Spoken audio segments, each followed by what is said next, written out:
સાબરકાંઠાના તલોદમાં પાણીનો વેડફાટ થઈ રહ્યો છે। મોરાલ ડુંગળી ગામ પાસે સંપમાં પાણી લીકેજ થઈ રહ્યું છે।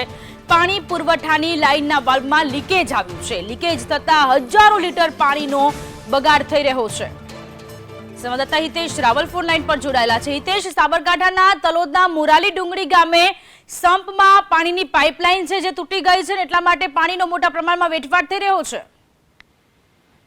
જી એક તરફ હવે ધીમે ધીમે ગરમીનો સમય આવ્યો છે। તલોદના અમુક વિસ્તારોમાં પાણીનો પણ પ્રશ્ન ઉભો થયો છે। ત્યારે જે તલોદના મોરાલ ડુંગળી ગામે જે પાણીનો વેડફાટ થતા જે વિડીયો છે તે જોઈ રહ્યો છે। જે તલોદ હિંમતનગર હાઈવે પર જે આ તલોદ જે મોરાલ ડુંગળી ગામ નજીક જે સંપની જે લાઈન હોય છે, જે એર માટે મૂકેલી હોય છે, તેમાં પણ રોજનું હજારો લીટર પાણી વેડફાટ થઈ રહ્યું છે। કેટલાય દિવસ કેટલાય સમયથી કેટલા મહિનાથી આ પાણી જાય છે, પણ કોઈ તંત્રનું પેટનું પાણી નથી હલતું। અને આ બાબતમાં લઈને વાલ રિપેર કરવા માટે જે કરોડો રૂપિયાનું બજેટ ખર્ચ્યા છતાં પણ વાલ લીકેજ તેમનું તેમ છે ને આ બાબતમાં લઈને વાલ રિપેરિંગ કરવાના બહાને કોન્ટ્રાક્ટરોને અત્યારે ક્યાંક ને ક્યાંક ખર્ચા પેપર પર કરતા હોય તેવું દેખાઈ રહ્યું છે। જી હિતેશ, આભાર તમામ વિગતો માટે।